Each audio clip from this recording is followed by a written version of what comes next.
That electronic beep of the BBC micro-loading screen. The static crackle as you adjusted the aerial, the exact moment your mum called you for tea, just as your favourite show started. Before Netflix gave us infinite choice. Before YouTube existed, before even Channel 5, there was a golden age when British children all watched the same shows at the exact same time. We're counting down the 10 kids' shows that reached their absolute zenith during the 1980s, programmes that would never again command such universal devotion. From Saturday morning chaos to after-school appointments with danger, from Welsh teddy bears conquering America to playground battles over who got to be Lion-O. Number 10. Rainbow.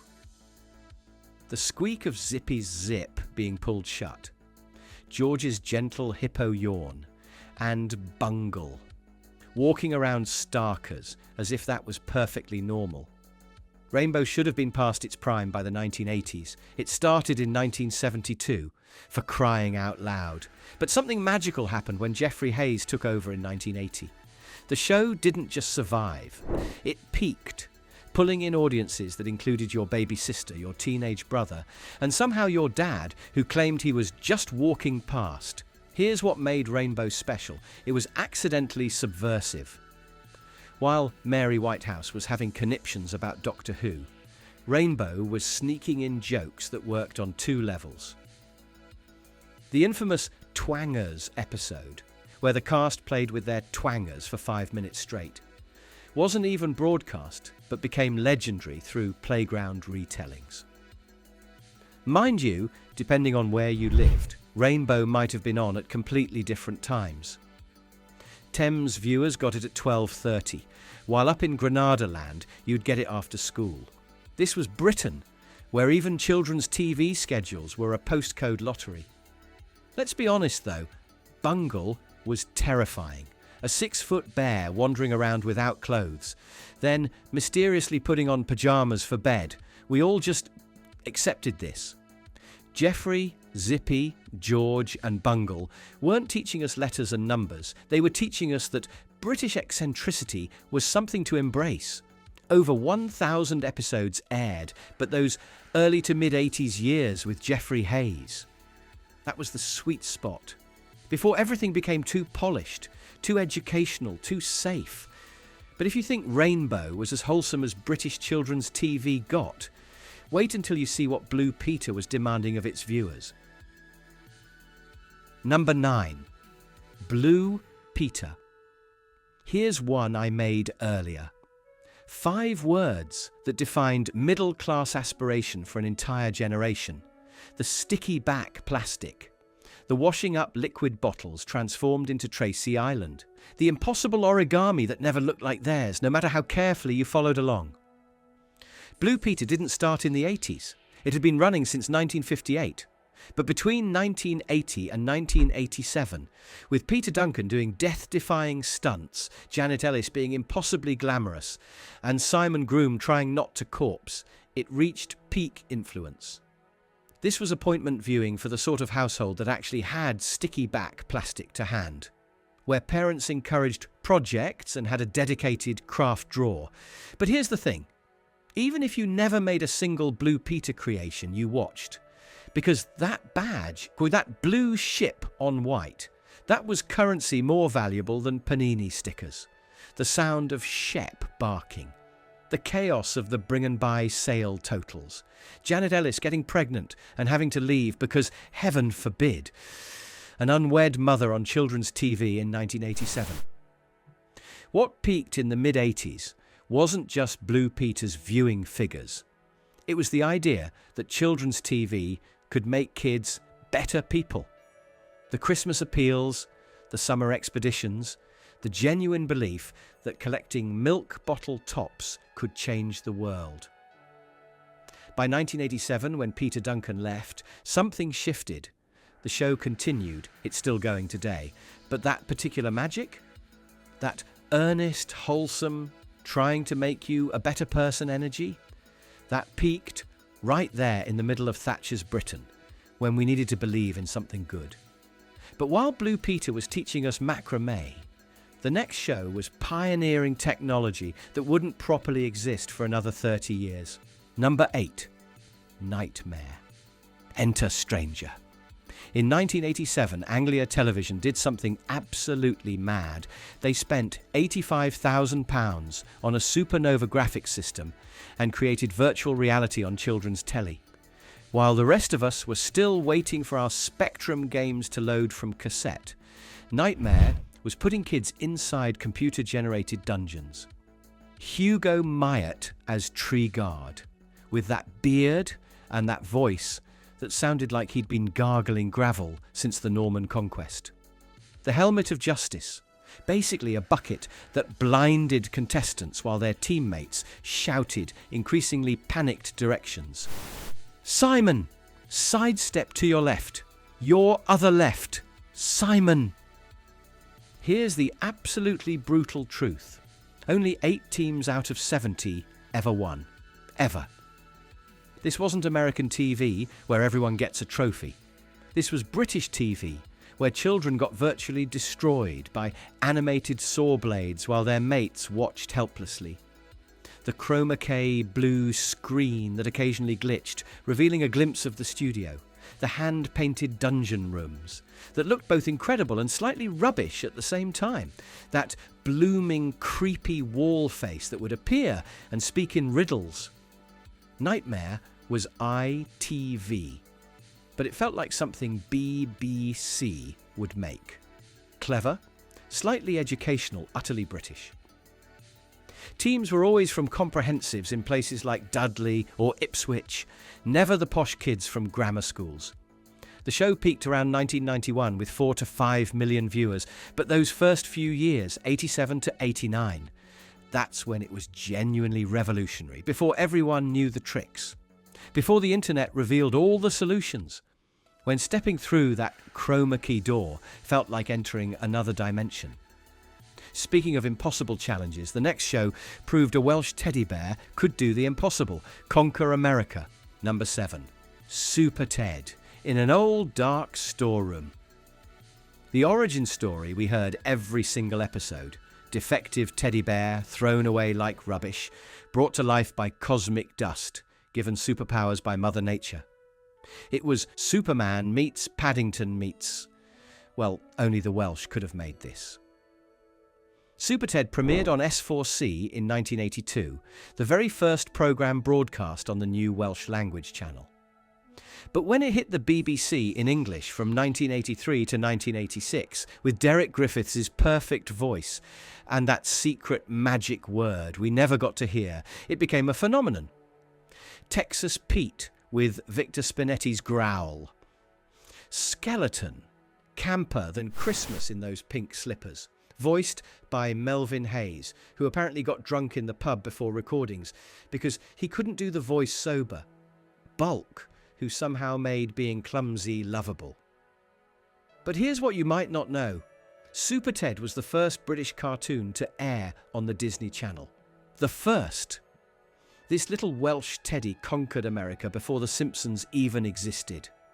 128 countries, 32 languages. A toy line that caused actual riots in Cardiff when Howell's department store ran out of stock, Christmas 1984. What peaked wasn't just viewing figures, it was British self-belief.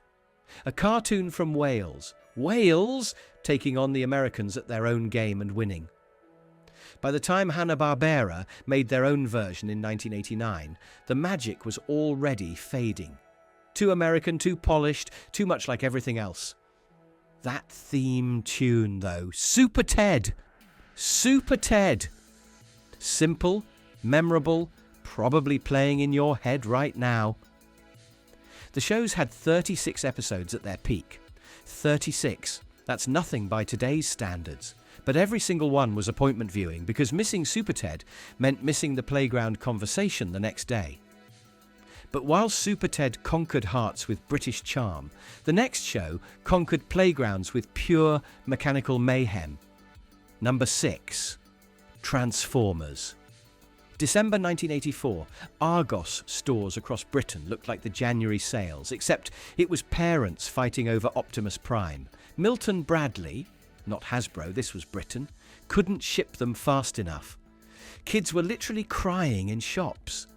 Parents were offering double the retail price in car parks. Transformers didn't just peak in the 80s, it created a new kind of childhood altogether. One where your social status was determined by whether you had Megatron or just some knockoff Transmorphers from the market. The weight of die-cast metal Optimus Prime in your hands. That satisfying click as pieces locked into place.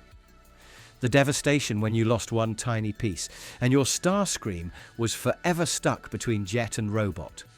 Let's be real, the cartoon was a 22-minute toy advert. We knew it. Our parents definitely knew it. The government tried to ban it, but we didn't care because robots turned into cars, and that was all that mattered. If you had the Constructicons that combined into Devastator, you were basically playground royalty.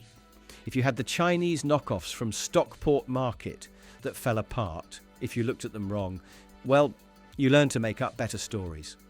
The show peaked in 1986 with the film, where they offed Optimus Prime. Children literally left cinemas traumatized. Hasbro had to resurrect him because of the backlash. No kids' show today would dare murder its main character to sell new toys. By 1990, Transformers had fragmented into Headmasters, Target Masters, Pretenders, desperate gimmicks to recapture that original magic.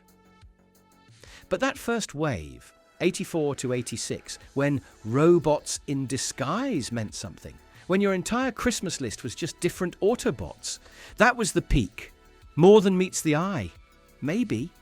But at number 5, we've got something that met everyone's eyes every single Saturday morning. Number 5, Saturday Superstore, 018-118-055. If you just heard that in Keith Chegwin's voice, congratulations, you're properly British and properly old. Saturday mornings, 1982 to 1987. Your parents were still in bed. You had control of the telly. 3 whole hours of pure anarchic joy with Mike Reed, trying to maintain order while Sarah Green charmed everyone, and Cheggers went absolutely bonkers in a shopping centre somewhere. The phone-in competitions where you dial endlessly on your rotary phone, always getting the engaged tone. The delivery boy bringing that massive check to some lucky kid's house while their mum answered the door in her dressing gown. The pop stars clearly hungover from Friday night, trying to mime at 9:30 in the morning. But here's what Saturday Superstore really was: the death of parental control.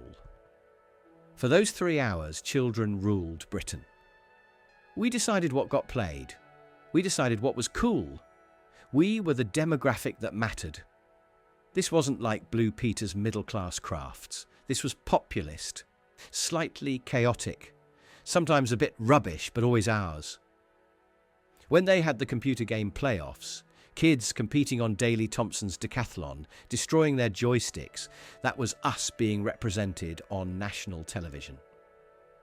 The show peaked in 1985, when they had the broom cupboard crossover with Philip Schofield and Gordon the Gopher invaded the studio.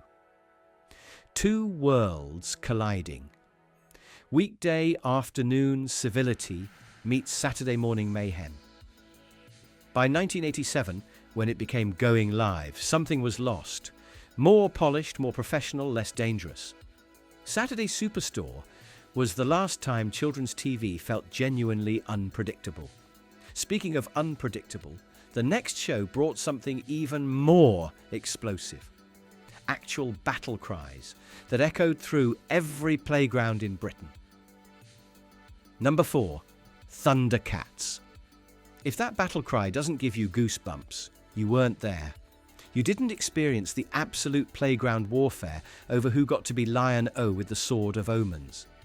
You didn't understand the devastating social implications of being stuck as Snarf. Thundercats premiered on BBC One in 1985, and British childhoods were never the same.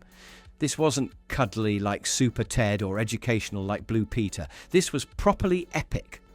Ancient Egyptian mummy demons, nuclear mutants, a hero who literally aged from child to adult in the first episode. The way Lion-O's hair would flow when he called the sword. Chitara's impossible speedrunning that awakened something confusing in prepubescent boys. Panthro's nunchaku, which the BBC censored out of every episode because of the ninja weapons panic of 1986. Here's the mad thing. We only got half the show. Season 2 barely aired in Britain. We had to wait for the VHS releases, which cost £12.99. That's about £40 in today's money, for 2 episodes. 2 episodes, and we blooming paid it. The toys were even worse, imported from America, marked up to ridiculous prices. The Thunder Tank cost £34.99 in 1986. Your dad earned about £200 a week if he still had a job after the miners' strike. Do the maths. But it didn't matter, because Thundercats represented something Britain hadn't seen before. American-style epic fantasy, but with British sensibilities. It aired on the BBC, not ITV with adverts. It felt premium, special, ours. The show peaked in 1987 when Thundercats Ho! The movie aired as a 5-part special. Every kid in Britain was glued to their sets. The playground conversations lasted weeks. Then it just ended. By 1989, it was gone, replaced by Teenage Mutant Hero Turtles. Not ninja. Too violent for British sensibilities. Thundercats burned bright and fast, like all the best things from the 80s. But speaking of burning bright, nothing compared to the absolute titan at number 3. Number 3, Grange Hill. Just say no. 3 words that defined 1986, not because of Nancy Reagan. She nicked it from us. From Zammo. Grange Hill didn't peak in the 80s, it was the 80s. Every comprehensive school, nightmare and triumph played out at 5:10 p.m. on BBC One. Tucker Jenkins, Roland Browning, Gripper Stebson. Names that meant more to us than any politician or pop star. That theme tune. Comic book graphics of a sausage on a fork that somehow perfectly captured school dinners. The outdoor filming at actual comprehensives that looked exactly like yours. Portable classrooms, knackered playing fields, toilets that reeked of cigarettes and Insignia body spray. When Zammo started taking drugs in 1986, Britain stopped. This wasn't American very special episode nonsense. This was a character we'd watched for years, gradually destroying himself. Samuel Zammo Maguire, played by Lee MacDonald, became the most famous teenager in Britain. But here's what people forget. Parents hated Grange Hill. Mary Whitehouse called it a manual for truancy and violence. The press went mad about the James Bond-esque opening titles promoting junk food. Questions were asked in Parliament about whether licence fee money should fund such trash. We didn't care. We were seeing ourselves on screen for the first time. Not stage school kids, not Americans dubbed badly. Actual British teenagers. The show peaked with that anti-drug storyline. The cast went to the White House. They released a single that went to number 5. Then, it gradually became safer, softer, less dangerous. By 1990, it was still good, but never again would a children's show tackle addiction and have the entire nation talking. Tucker left, Zammo left, we grew up. Grange Hill continued until 2008, but its moment, that perfect, dangerous, necessary moment, was pure mid-80s. But while Grange Hill showed us harsh reality, the next show offered the ultimate escape into pure fantasy power. Number 2, He-Man and the Masters of the Universe. By the power of Grayskull. I have the power! In 1983, those words conquered British playgrounds more completely than any actual invasion. He-Man didn't just peak in the 80s, it defined what the 80s meant. American excess meets British desperation for something, anything, larger than life. Castle Grayskull for Christmas, 1984, if your parents could find one. Battle Cat that barely looked like the cartoon. Skeletor with his ram's headstaff that everyone lost within a week. The sheer impossibility of collecting all the figures when new ones appeared faster than your pocket money could handle. The feeling of transforming your own scrawny body in the playground, holding an imaginary sword aloft. The particular yellow blonde of He-Man's pudding bowl haircut that no actual human possessed. Prince Adam's pink waistcoat and purple tights that somehow weren't camp because he turned into the most powerful man in the universe. Let's be honest, but the animation was terrible. Filmation reused the same 6 sequences in every episode. He-Man threw the same boulder at the same robot from the same angle 50 times. We didn't care. Our imaginations filled in the gaps that the budget couldn't. What peaked wasn't the show, it was us. Our ability to believe completely in something obviously designed to sell toys. Every episode ended with a moral lesson that we ignored because we were too busy pretending our ruler was the sword of power. ITV showed it at 4:40 on Fridays. That specific time became sacred. Fish fingers, chips and beans for tea, while Man-at-Arms built another vehicle that would appear as a toy by Christmas. Your mum tutting at the violence while secretly relieved you were sitting still for 20 minutes. By 1987 it was over. She-Ra tried to capture the same magic for girls and failed. The live-action film with Dolph Lundgren killed it completely. But for those 4 years, when every boy and quite a few girls knew that somewhere in a castle with a skull face lived the secrets of ultimate power. That was everything. Which brings us to number 1, the show that beat American muscle, British worthiness, and everything else to become the absolute pinnacle of 1980s children's television. Number 1, Danger Mouse, White Mouse, Black Eye Patch, Red Postbox, 21 million viewers. Danger Mouse didn't just peak in the 1980s, it conquered them.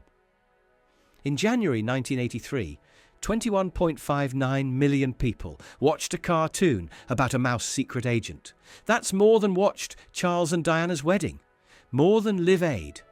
A third of the entire British population sat down to watch Danger Mouse save the world from Baron Greenback. David Jason's voice, not Del Boy yet, this was before Only Fools, creating a character so perfectly British, he made James Bond look common. Penfold shush, becoming the classroom catchphrase that replaced everything else. The way DM's one eye would narrow when he was being sardonic, which was always. Terry Scott as Penfold, the hamster sidekick whose cowardice represented all of us. Crumb's DM when faced with danger. His terrible eyesight, meaning he'd put his glasses on his glasses. The way he'd accidentally save the day through pure incompetence. Here's the genius bit. Danger Mouse was deliberately cheap. Cosgrove Hall couldn't afford full animation, so they had scenes in the dark. Just eyeballs on black. The North Pole episodes with white backgrounds to save on painting. They turned poverty into style. This was Britain taking the mickey out of itself, and America simultaneously. Every spy trope demolished with working-class wit. Villains with names like Count Duckula and Stiletto. Plots involving custard factories and exploding bagpipes. Absolutely bonkers and absolutely brilliant. The show peaked between 1983 and 1987. Not because it got worse after, it didn't, but because British children's TV was about to fragment forever. Channel 5 would arrive, Sky would proliferate. The internet would eventually destroy appointment viewing completely. But for those years, every single British child knew that in a red postbox on a London street corner lived the world's greatest secret agent. We knew Baron Greenback's pet caterpillar Nero was really calling the shots. We knew the narrator would break the fourth wall and argue with the characters. Danger Mouse was the last time British creativity, British humour and British television united every child in the nation. It proved we could make something as good as, better than, anything from America or Japan. With no money, with reused animation, with jokes that went over kids' heads but made parents laugh. 161 episodes, every one an event. Everyone discussed the next day at school. Everyone contributing to a shared culture that can never exist again. These 10 shows didn't just peak in the 1980s. They created the last shared childhood in British history, before the internet fractured us into infinite niches, before streaming gave us unlimited choice paralysis, before YouTube meant never having to miss anything ever again. We had 4 channels. We had the radio times. We had to be there at that exact moment, or miss it, possibly forever. And that scarcity, that impossibility of having everything, that's what made it precious. The test card at close down, the rainbow bars when programming ended, your dad adjusting the aerial during a storm, recording over your sister's tape by accident. These weren't inconveniences. They were the texture of childhood itself. You probably own these shows now. DVD box sets, YouTube playlists. Your kids might have watched them, confused by the picture quality, but they'll never understand what it meant to wait a whole week for the next episode, to discuss theories in the playground with no internet to check, to believe completely that somewhere in London a mouse was keeping us safe. These shows peaked because we peaked. Our ability to believe, our capacity for shared experience, our last moment of true cultural unity before everything fractured into personalised algorithms. They peaked in the 80s because the 80s were the last time British childhood meant something specific, something shared, something that belonged to all of us. So what was your Saturday morning ritual? Which show made you fake illness to stay home from school? Share your memories below, not your opinions, your actual memories. The specific moments, the arguments with siblings, the toys you coveted but never got. Because those memories, they're all we've got left of a world that peaked before it pixelated. Which peaked show defined your 1980s childhood? Comment your memories below. And if you enjoyed this episode, be sure to check out our other most recent videos on screen now. Have a great day, and until next time.